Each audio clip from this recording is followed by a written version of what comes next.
particulier, les stèles discoïdales basques, on les a donc toutes répertoriées, inventoriées, avec les monuments historiques, de manière à pouvoir les sauver, et puis lancer tout un mouvement de création également dans ce domaine-là. Ce n'est pas du tout le sujet de ce soir, donc je vous explique également que cette association participe avec un organisme qui se trouve implanté à la fac de Bilbao, un groupe d'ethnologues. On participe à la rédaction de l'atlas ethnographique du Pays basque. C'est-à-dire qu'on recueille, selon des grilles d'enquête très très précises, très fouillées, on recueille des tas de données sur différents domaines. Ça peut être les jeux des adultes, les jeux des enfants, ça peut être les rites de passage, la naissance, la mort, ça peut être des domaines comme l'alimentation, et on a donc fait ce travail-là sur l'alimentation il y a une dizaine d'années. Ça consiste donc à recueillir auprès de témoignages, avec des témoignages auprès des gens dans les villages et les villes, on recueille donc des données que l'on rassemble dans la langue où les données ont été données. Ça peut être donc le basque, le français ou l'espagnol. Et on arrive comme ça à des sommes de renseignements très très intéressantes. Ce sont des données brutes, il n'y a aucune analyse, aucune interprétation, et on espère que dans un futur assez proche, les étudiants pourront plancher, comme on dit, sur ces documents, de manière à comprendre un petit peu mieux la société traditionnelle. Le domaine, par exemple, de l'alimentation a demandé à peu près 4 à 5 ans d'études à travers les 7 provinces du Pays basque. Ça concerne aussi bien la fabrication du pain dans les maisons que les conserves, que les différentes sortes de conserves, et on garde le vocabulaire qu'indiquent les gens, et tout ce que donnent les gens est consigné. Ça permet également de saisir à quelle vitesse les choses changent. Et ça, vous le comprenez très bien. C'est très intéressant de voir que dans l'alimentation, les choses ont évolué très rapidement ces 20 dernières années, par exemple. C'est une des utilisations que l'on fait également de ce travail-là. Mais ça permet également de comparer avec les régions voisines des choses qui peuvent être anodines, mais intéressantes et qui ont du sens. C'est comme ça qu'on se rend compte que la culture gasconne a des liens très étroits avec la culture basque, bien entendu. La culture pyrénéenne, n'en parlons pas. Toutes les cultures pyrénéennes.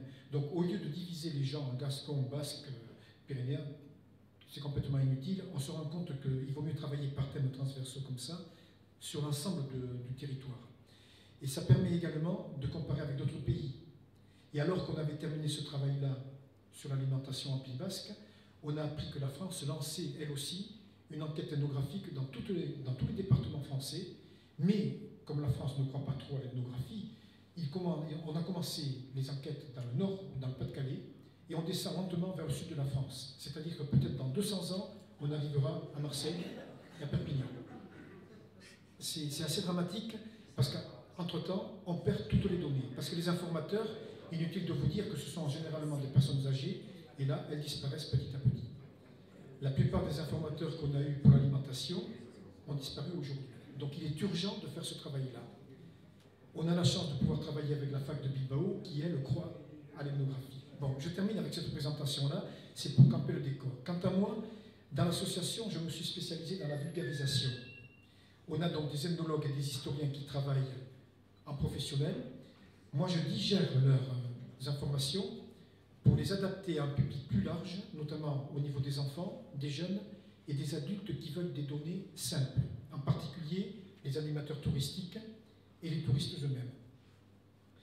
Je fais de la vulgarisation, c'est-à-dire je m'empare des données et je les relie par une sauce un petit peu personnelle, c'est-à-dire je n'aime pas trop les frontières entre les choses et entre les gens.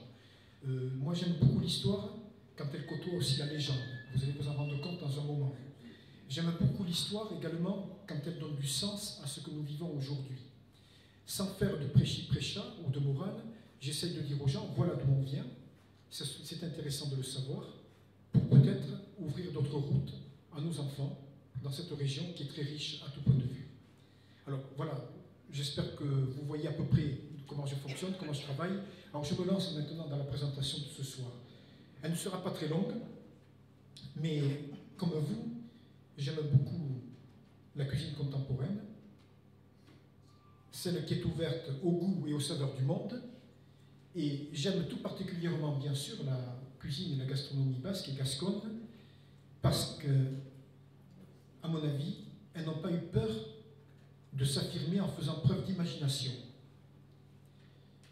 et en démontrant au monde entier que tradition et modernité peuvent cohabiter, surtout lorsqu'elles reposent sur la qualité des produits consommés et qu'elles servent la qualité de vie des consommateurs. Mais ce soir, le thème de l'alimentation va me servir à vous entraîner sur les routes de l'histoire. Car, vous le savez bien, un pays de gueule comme le nôtre ne pouvait que marquer l'histoire, mais la légende aussi. Et pour commencer, justement, voici une légende. Au Moyen-Âge, les pèlerins qui voulaient passer par les Pyrénées et se rendre à Compostelle devaient traverser le royaume de Navarre. Ce petit pays, qui s'étendait des berges de l'Adour à celles de l'Èbre, était parsemé d'églises, d'hospices et d'oratoires où ils pouvaient trouver refuge. Quand, après une rude ascension, les marcheurs fourbus parvenaient au col d'Ibagneta, ils étaient accueillis dans le monastère de Roncevaux. C'était l'un des plus vastes de la chrétienté, où les moines offraient le gîte et le couvert gratuitement durant 3 jours et 3 nuits. Et l'étape de Roncevaux était fameuse parmi les pèlerins, car on y trouvait à boire du bon vin, et même du très bon vin. Il faut dire que les moines de Roncevaux possédaient de nombreuses vignes dans tout le royaume de Navarre, tant du côté sud que du côté nord. Et une année, justement à l'époque où les moines s'apprêtaient aux vendanges, ils virent arriver en nombre de gros nuages menaçants qui s'accumulèrent sur le col tout près du monastère. Bientôt, il fit nuit en plein jour. Pensant aux pèlerins qui devaient se trouver sur le chemin, le père abbé fit sonner la cloche de l'abbaye pour les guider vers le monastère. Puis il sortit et regarda le ciel. Les nuages se mirent à gronder sourdement pour expliquer qu'ils constituaient l'avant-garde des armées du vent du nord et du vent d'est, et ils demandèrent au père abbé de les laisser franchir le col pour prendre à revers le vent d'ouest, grand fauteur de tempêtes et de pluies malfaisantes. L'abbé, qui représentait le roi de Navarre dans cette contrée, refusa tout net, disant que ce col était un havre de paix. Les nuages belliqueux insistèrent, et pour manifester leur puissance, ils se firent encore plus sombres et décochèrent quelques éclairs de leurs flancs. Mais l'abbé ne céda pas aux menaces et à ces manœuvres d'intimidation. Au contraire, il donna aux nuages jusqu'au lendemain pour disparaître comme ils étaient venus. Alors, tandis que les moines et les pèlerins dormaient dans le monastère, le vent du nord et le vent d'est décidèrent de se venger. En représailles, ils firent tomber sur la montagne et son piémont une épaisse couche d'air froid. Or, je vous l'ai dit, les vendanges étaient imminentes.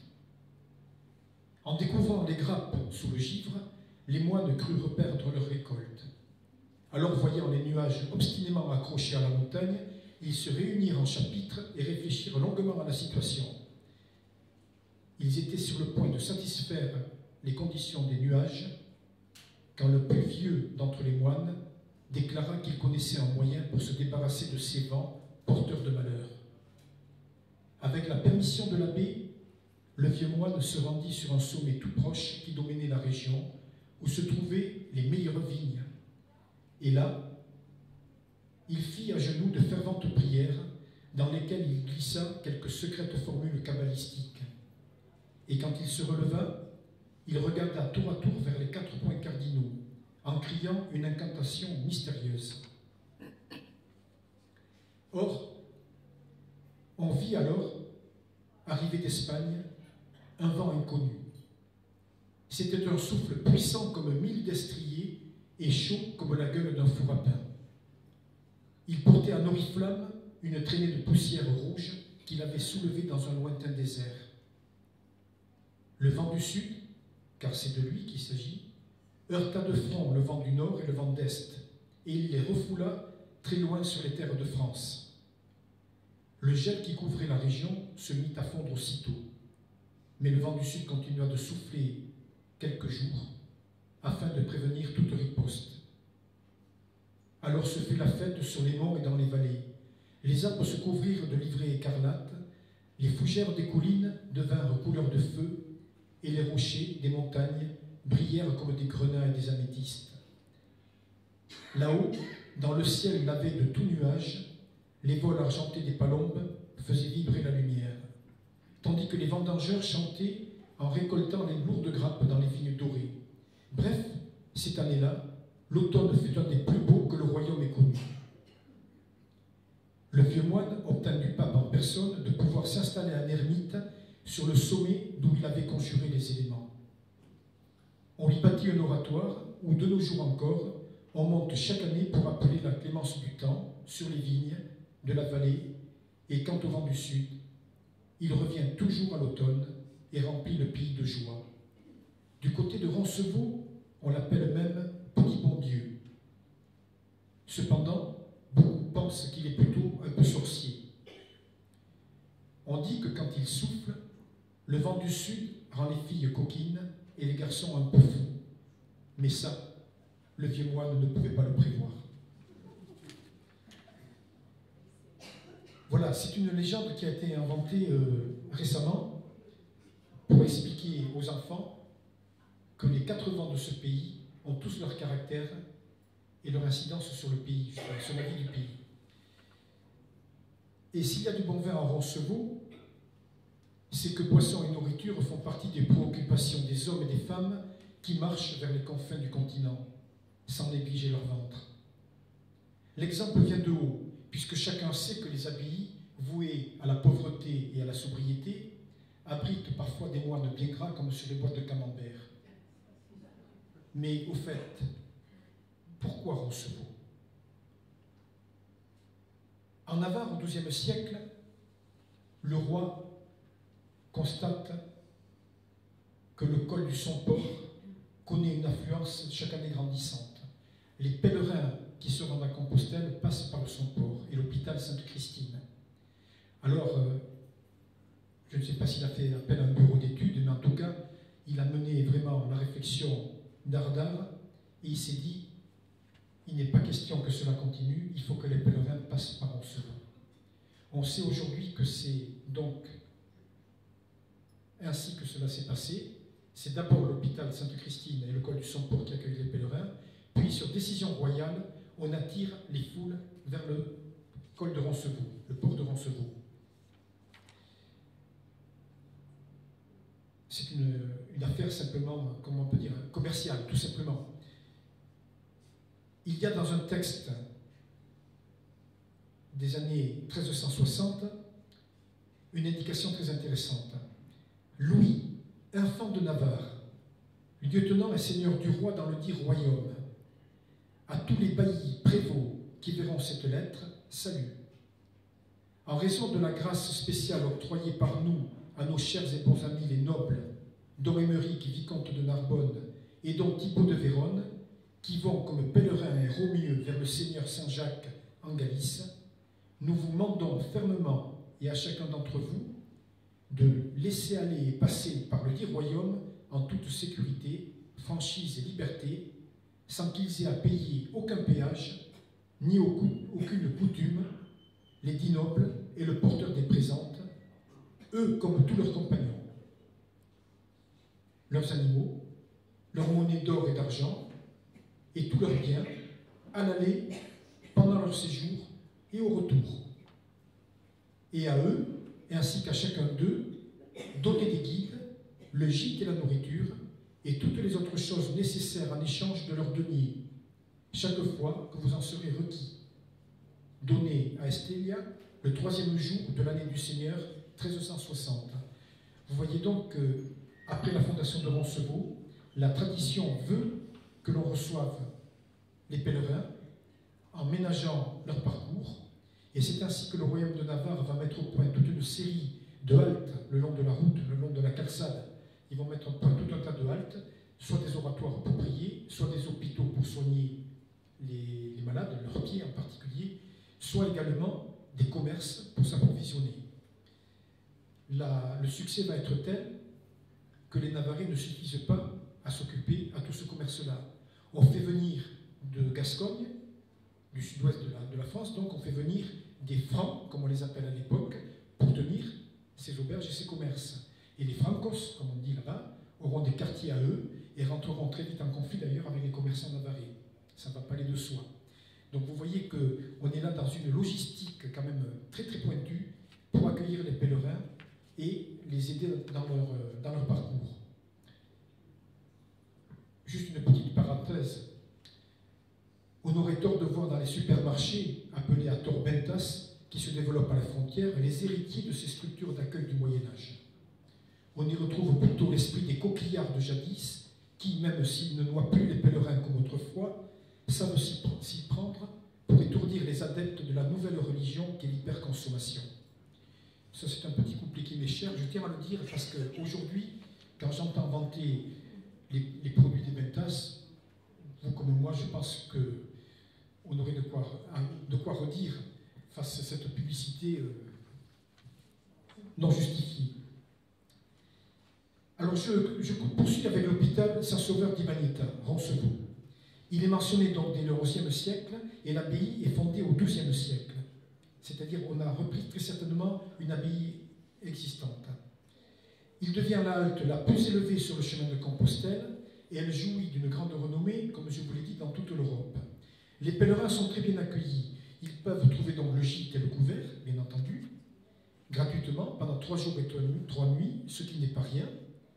Et en particulier, il y a du vin à table. Mais il y a aussi, dans les autres salles du monastère, de l'eau chaude pour se laver, c'est quand même un luxe à l'époque, des coiffeurs, des cordonniers pour réparer les chaussures, et les pèlerins sont donc vraiment aux anges, si je puis dire, quand ils sont à Roncevaux. C'est pour les pèlerins que les moines de Roncevaux font également planter des vignes au nord, sur le versant nord de la chaîne, notamment du côté d'Irouléguy. Il y a encore aujourd'hui à Irouléguy, près de la vieille chapelle en haut, on voit des petits acoles, on appelle des acoles plutôt dans le sud-est de la France, des petites terrasses empierrées qui datent de cette époque-là. On a donc des témoignages de l'exploitation viticole à Irouléguy qui datent de la fondation de la date du monastère de Roncevaux. Je vous donne une note de frais de l'abbaye au XVIe siècle pour vous montrer que les choses continuent à travers le temps. Pour la nourriture des pèlerins de passage à Roncevaux, la note mentionne 350 caïs de blé. Une caïs, c'est environ 600 litres. 200 caïs d'orge, 100 charges de vin blanc et rouge, 200 charges de cidre, 12 vaches, 100 brebis, 150 agneaux et chevreaux, 800 fromages de 8 livres chacun, 20 porcs, des sardines, sans doute dans des barriques salées, et 12 ducats pour les aumônes. Simplement 12 ducats à côté de toutes ces victuailles. Donc certainement que les pèlerins qui font halte à Roncevaux préfèrent les victuailles que l'aumône. Un autre document précise. Et ainsi, le dit hôpital est l'un des 4 généraux d'Europe, au même titre que ceux de Rome, de Jérusalem et de Constantinople, situés sur l'unique passage droit et commode des pèlerins français, allemands et suisses pour aller à Santiago de Galice, mais également à Notre-Dame de Montserrat, en Catalogne, et à Rome. Ce sont tous les grands pèlerinages de la chrétienté. Ils peuvent même s'embarquer à Valence, à Carthagène et à Barcelone, port de la mer du Levant. C'est un témoignage de Tristan de la maison Hiriard de Larcevaux, marchand et négociateur de Roncevaux pendant 30 ans. Donc vous voyez qu'on a dans les archives des témoignages assez précis sur la question. Hélas, même dans les auberges, le danger guette le pèlerin sur la route. Il peut prendre les traits d'un frais minois, et Dieu sait qu'il est frais, le minois des filles de ce pays. Voici sans aucun doute la plus célèbre légende concernant le chemin de Saint-Jacques. les pèlerins l'ont propagé dans l'Europe entière. Mains vitraux et tableaux en racontent l'histoire. Cette histoire se passe aux confins du Pays Basque et de la Rioja, à Santo Domingo de la Calzada. Un pèlerin allemand, sa femme et son fils se rendent à Saint-Jacques. La route est longue, ils ont franchi le port de Roncevaux, ils ont donc accompli plus de la moitié du chemin. Il y a quand même plusieurs centaines de kilomètres qui les attendent encore. Ils font halte donc aux confins du Pays Basque, à Santo Domingo, dans une auberge. Et là, le fils de ces pèlerins allemands, un bel adolescent, il est si beau que tout de suite, la fille de l'aubergiste en tombe amoureuse. Alors elle n'a de cesse que de tourner autour du garçon et de lui dire, de lui faire comprendre en tout cas, qu'elle aimerait bien se marier avec lui. Mais le garçon est parti pour le pèlerinage, c'est sérieux un pèlerinage. Donc il refuse les avances de la jeune fille, plusieurs fois. Et après le repas, à la veillée devant la cheminée, la jeune fille insiste, mais le garçon persiste à refuser les avances. Alors, au moment où la famille allemande monte dans la chambrée, la jeune fille, très en colère, décide de se venger. Pendant que les trois pèlerins dorment profondément, elle cache une coupe en argent dans le sac du garçon, qui est là dans la salle. Et le lendemain matin, vous ne la connaissez pas l'histoire. Il faut bien des histoires tristes aussi. En tout cas, le lendemain matin, lorsque les pèlerins ont repris la route, la jeune fille dit à son père, il manque une coupe sur l'étagère. Et son père se met aussitôt à la poursuite des pèlerins, qu'il rattrape à la sortie du village, et il leur demande de s'arrêter, et leur demande de restituer la coupe. Les parents sont très surpris de la demande, ils posent leur sac, ils ouvrent leur sac, et l'aubergiste fouille. Il ne trouve rien dans le sac du père, bien sûr, ni dans celui de la mère, mais quand il ouvre le sac du garçon, il trouve la coupe en argent enfouie sous les vêtements. Alors, il leur demande de les suivre. Les parents ont beau protester leur innocence, il leur demande de les suivre et il les amène devant le juge à Santo Domingo de la Calzada. Et là, le juge, c'est la loi. Il est intraitable, condamne le fils au péché. Il doit être pendu. Et la sentence est applicable immédiatement. Donc les parents assistent à la pendaison de leur enfant, mais bon croyants, ils poursuivent vers Saint-Jacques de Compostelle. Et ils espèrent que Saint-Jacques intercédera pour que leur fils rentre au paradis. Car bien sûr, ils ne croient pas du tout que leur enfant est coupable. Et au retour, ils décident de repasser par Santo Domingo pour s'incliner sur la tombe où l'on a certainement entreposé leur fils.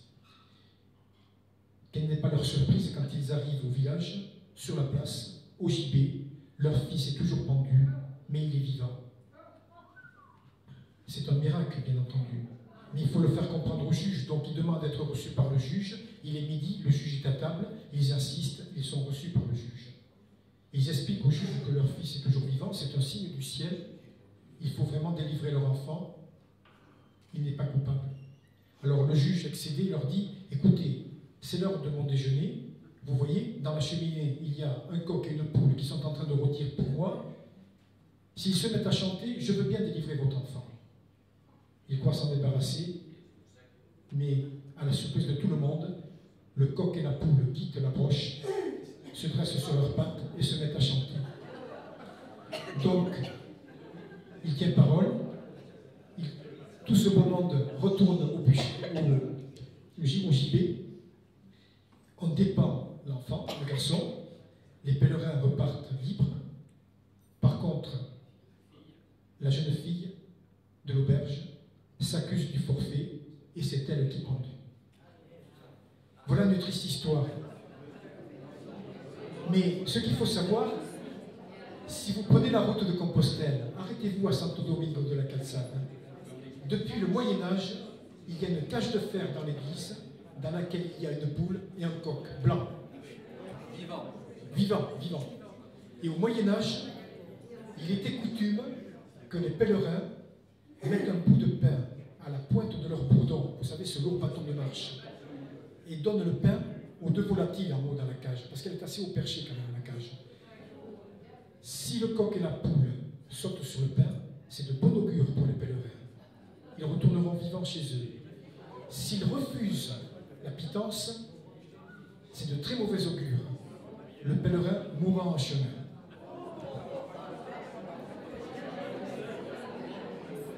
Vous voyez jusqu'où nous entraînent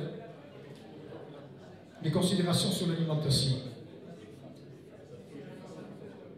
Alors, pour poursuivre sur une note un peu plus historique quand même, dans la légende du début, je vous ai parlé de ce vieux moine qui est allé prier sur un sommet. La légende n'a pas été inventée tout à fait, puisqu'il y a bien un sommet en Pays Basque où un vieux moine, généralement vieux, se tenait pour préserver